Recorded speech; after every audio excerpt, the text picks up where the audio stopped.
I haven't made love for a day. The giant mail order bride said to the virgin cowboy. The saloon doors opened on a Tuesday evening in late October, and the entire room fell silent.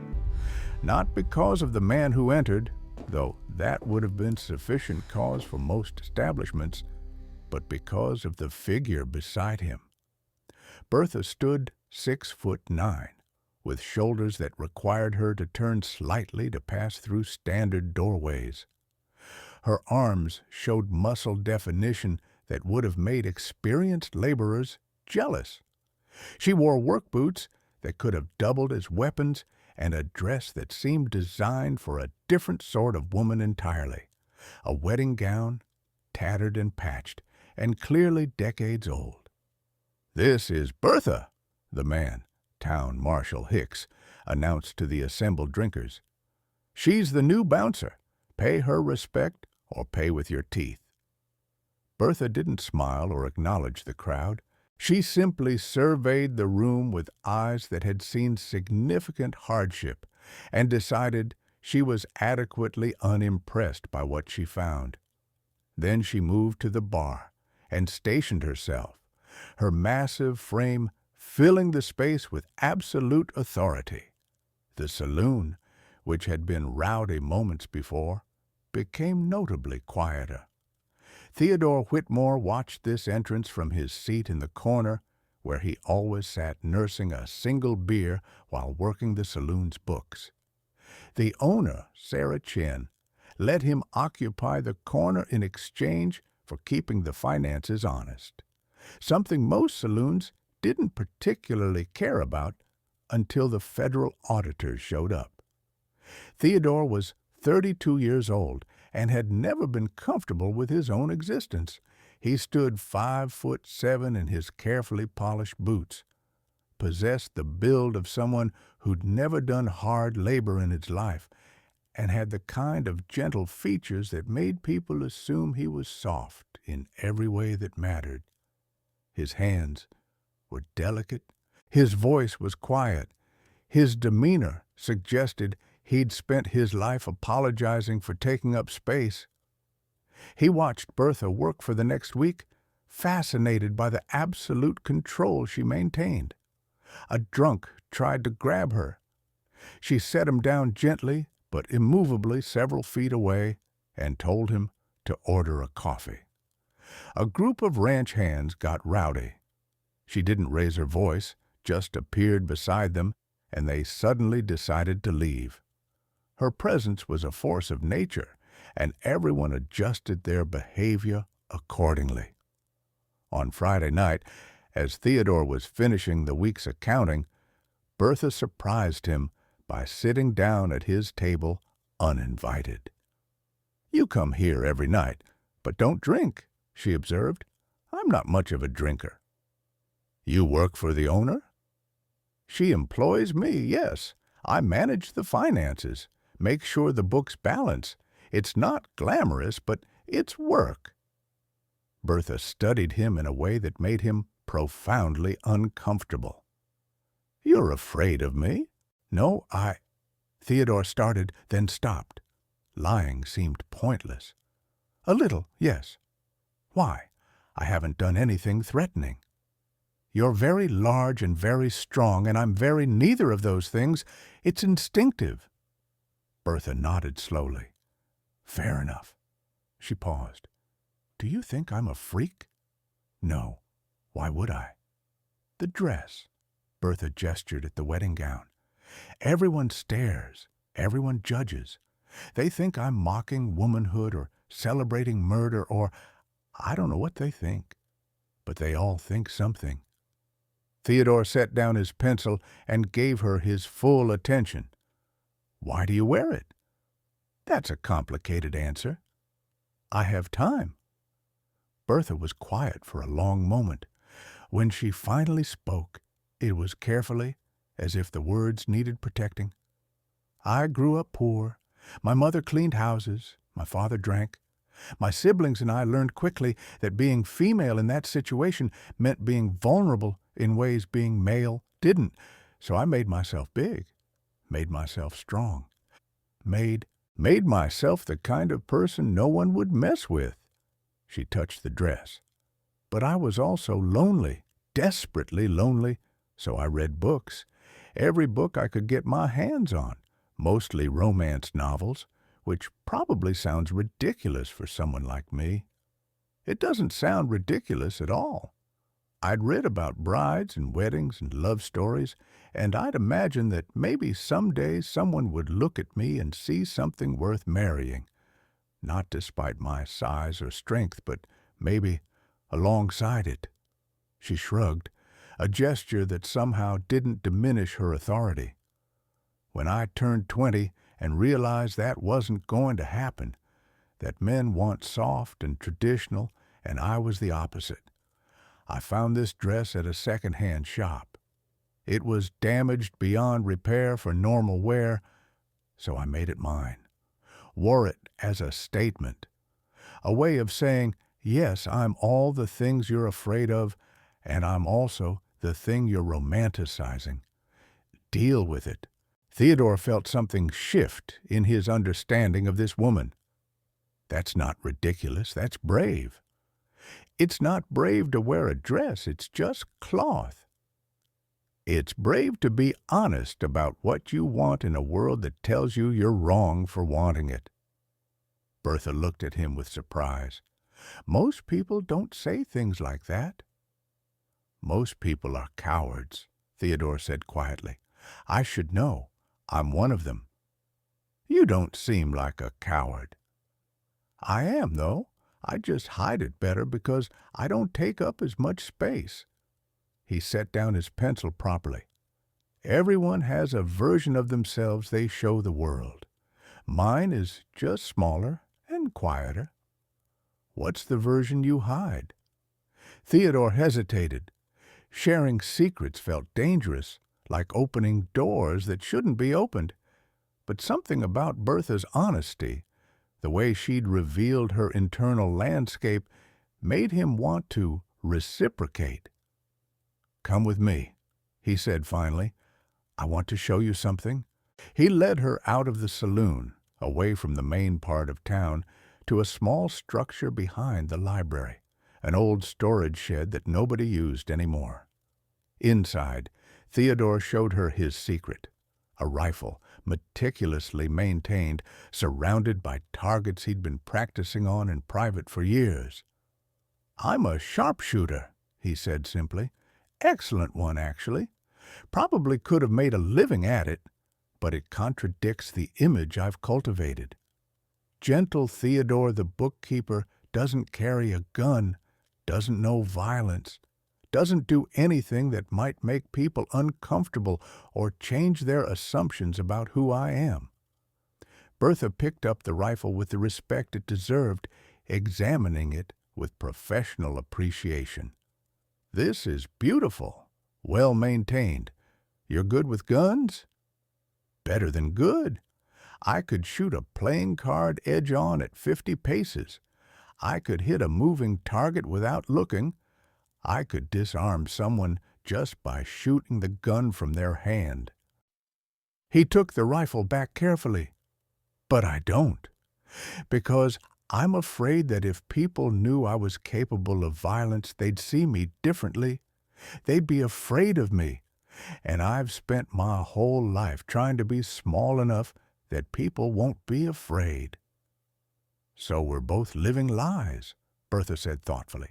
You hiding your strength and me flaunting mine to distract from the fact that I'm lonely underneath? I suppose we are. And yet, you showed me? Why? Theodore met her eyes. Because you trusted me with your truth. It felt only fair to reciprocate. Bertha smiled, a genuine expression that transformed her angular face into something approaching beautiful. Theodore Whitmore, you might be the most interesting man in this town. I doubt that. I don't. You're competent at your job, honest with your employers, kind to people everyone else dismisses, and secretly capable of things that would terrify most men. You're interesting because you're aware of your contradictions and you don't pretend they don't exist. She set down the rifle carefully. I think I like you. I think I like you too.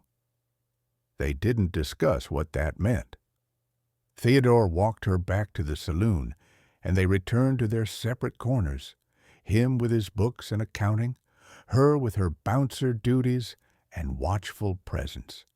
But something had changed between them. A connection had been forged in the exchange of secrets. Over the following weeks, their friendship deepened. They'd talk after the saloon closed when the other patrons had stumbled home and Sarah was counting the register. Bertha would sit with Theodore while he worked, and they'd discuss books and fears and the specific exhaustion of performing a self that contradicted reality. "Do you ever want to stop pretending?" Bertha asked one night. "Every day, do you?" "Every night. But the cost seems high. People would treat me differently. You'd lose the safety of being underestimated." "Maybe that would be worth it, though, being seen as you actually are instead of as what people assume." "Maybe, but that's a big risk for maybe." Theodore didn't push. He understood the calculus of choosing safety over authenticity. He made that choice daily. Then One-Eyed Jack rode into town. Jack and his gang were notorious across the territory. Bank robbers, murderers, men for whom violence was casual and inevitable. They'd heard that Salvation Ridge Bank held a significant shipment of federal money awaiting transfer, a transfer that wouldn't happen until Friday. They arrived Thursday evening when the bank was closing for the day. Theodore was finishing his work, tallying the day's transactions, when he heard the explosion. Not a loud one, controlled, professional, but unmistakable in its implications. Jack kicked through the bank's back door, gun drawn, followed by 3 of his men. Theodore stood slowly, his hands visible and empty. "This is a robbery," Jack announced unnecessarily. "Get the money or get dead. Your choice." Theodore's mind calculated options with the same precision he applied to accounting. Run and risk being shot. Fight and have no weapons. Comply and hope they didn't decide to shoot him anyway. "The money's in the safe," Theodore said calmly, "but I don't have the combination. The owner keeps that. I can tell you where to find him, or we can all wait until morning when the bank opens normally, and I don't have the patience for negotiations." Jack raised his gun. Then Bertha appeared in the doorway like an avenging angel in a tattered wedding dress. She didn't announce herself, didn't offer warning, just charged directly at the nearest outlaw, her massive frame moving with surprising speed. The man she hit flew backward through the window, landing hard on the street outside. Glass shattered. Someone screamed. Jack spun toward her, raising his gun, but Bertha was already moving. She grabbed the second outlaw and tossed him aside like he weighed nothing. The third tried to run. She caught him by the collar and set him down gently but absolutely immovably against the wall. "Run," she said to Theodore, not taking her eyes off Jack. "Get out of here." "No," Jack growled. He aimed directly at Bertha's chest. "I'm going to enjoy ending this." His finger tightened on the trigger. Theodore moved on pure instinct, ignoring every year of careful self-preservation. He grabbed the rifle he kept hidden in his desk, a precaution he'd never actually expected to use, and fired. The shot was perfect, executed without conscious thought. The bullet caught Jack's gun hand, and the weapon flew spinning across the room, landing 15 feet away. Jack screamed, cradling his injured hand. The second outlaw, the one against the wall, tried to draw his backup pistol. Theodore fired again. The gun fell from the man's hand before it even cleared leather. The third outlaw, just recovering from his collision with the street, started to reach for his weapon. Another perfect shot. The gun skittered harmlessly away. 4 shots, 4 disarmed criminals. Theodore stood in the center of the bank's floor, rifle held steady, his whole life of hiding falling away like a discarded skin. "Don't move," he said quietly. "Next shot goes in your leg, and then your other leg, and then we'll discuss this." Bertha looked at him with something approaching awe. "You're an excellent shot." "I am," Theodore agreed, keeping the rifle trained on the now disarmed gang. "I've been hiding it, but it seems I'm done hiding things." The marshal arrived within minutes, followed by townspeople drawn by the commotion. They found Theodore holding 4 outlaws at gunpoint and Bertha standing beside him like a sentinel, still in her wedding dress, looking more formidable than anything civilization had produced. News of the incident spread faster than wildfire. Within hours, the story was being told in every saloon and street corner. The frail bookkeeper who was secretly a sharpshooter. The giant woman in the wedding dress who'd fought 4 criminals single-handedly. The unlikely pair who'd saved the town from one of the territory's most dangerous gangs. The mayor wanted to organize a celebration. The newspaper wanted interviews. People who'd previously overlooked Theodore suddenly wanted his attention. People who'd previously dismissed Bertha suddenly wanted her endorsement. Both of them refused every offer. "We don't need celebration," Theodore told the mayor. "We need people to understand that strength comes in many forms, and that hiding who you are because you're afraid of judgment is its own kind of cowardice. We need people to learn to see the actual person instead of the assumption," Bertha added. "I'm not brave because I'm big. Theodore isn't weak because he's small. We're both just people doing what needed doing." In the weeks that followed, Theodore and Bertha became the town's most unusual pair. They didn't marry. That didn't seem necessary somehow. Instead, they formed a partnership that transcended conventional categories. They were friends and colleagues, and something deeper than either of those words could contain. Theodore continued his accounting work, but stopped hiding his rifle. He gave shooting lessons to anyone who wanted to learn. Bertha continued her bouncer duties, but also started teaching people how to properly handle strength, how to use power without becoming consumed by it. The saloon remained their headquarters, their place of choice and comfort. On slow nights, they'd sit together while Theodore worked the books and Bertha read, romance novels mostly. The books she'd loved in secret now openly displayed, the softness she'd hidden beneath her brawny exterior finally allowed to exist. One evening, as they sat in their familiar arrangement, Bertha made a casual comment that would have been shocking if not for their established patterns of honesty. "I haven't made love for a day," she said, turning a page in her book. "That's a record for me. Usually I at least acknowledge the desire, even if I never act on it. But today, it just didn't come up." Theodore set down his pen. "Is that a problem?" "No. It's a relief, actually.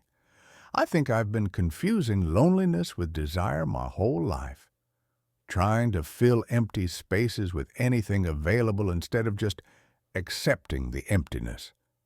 She closed her book. "You've helped with that, by being present without needing anything from me, by seeing me and not demanding I change or soften or become something other than what I am. That's because There's nothing that needs changing. Theodore considered his next words carefully. I think you're perfect exactly as you are, big and strong and reading romance novels and wearing that dress like it's armor and flag and home all at once. No one's ever said I was perfect before. Most people are cowards. I already established that.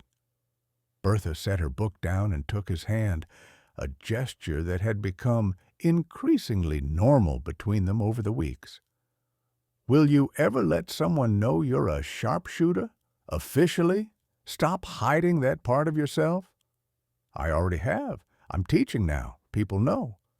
I mean all the way. Accept a position that requires that skill. Let it be your primary identity instead of your secret. Theodore considered this. Maybe, eventually. For now, I'm enjoying the freedom of it being my choice. The same way you chose to wear that dress publicly. It's on my terms. That's very healthy, actually. I learned from watching you. They sat in companionable silence, two people who'd spent most of their lives hiding different aspects of themselves, finally allowing both to coexist. The gentle bookkeeper with the sharpshooter's hands, the massive woman in the wedding dress who read romance novels and genuinely believed in love despite a lifetime of evidence suggesting otherwise. The West would tell stories about them for years to come. The unlikely duo, the bookkeeper and the bride, the proof that strength and vulnerability could coexist even in the harshest frontier territories. But neither Theodore nor Bertha particularly cared about the stories other people told.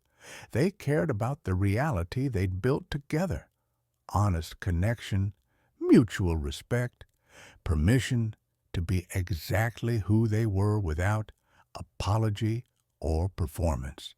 The saloon remained their favorite place, neutral ground where both felt equally comfortable, equally accepted. Sarah Chen had long since figured out their dynamic and simply let them occupy their corner, understanding that some relationships transcended conventional definitions, and that was perfectly fine.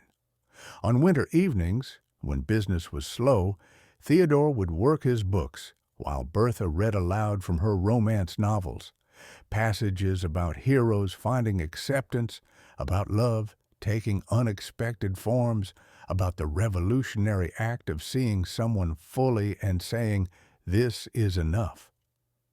"Do you ever wish things were different?" Bertha asked one such evening, "that we had the traditional love story instead of whatever this is?"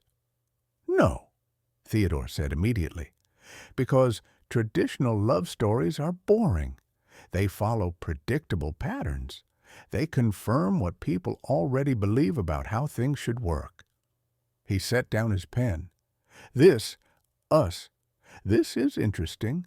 This is real. This is two people who stopped hiding and discovered that the parts they'd hidden were worth showing. That's very romantic for someone claiming not to be a traditional romantic. I'm not claiming anything anymore. I'm accepting that I contain multitudes, just like you. Bertha smiled into her book. That's from Walt Whitman. It is, one of my favorites. Mine too. She turned a page. We're more alike than we're different, aren't we? In all the ways that matter, yes. The story of One-Eyed Jack's arrest became Western legend, but the real legend was quieter and deeper. The legend of two people who'd learned to stop lying to themselves and, in doing so, became the most honest versions of themselves they could be, not as lovers in the traditional sense, but as partners in truth, as witnesses to each other's reality, as proof that sometimes the greatest love stories weren't about romance, but about recognition. Theodore Whitmore and Bertha, last name irrelevant in the telling, became the West's most unlikely duo. not because they were different physically or lived different lives, but because they'd stopped pretending to be anything other than what they were. And in that acceptance, in that fundamental honesty, they'd found something rarer than love in the conventional sense. They'd found belonging.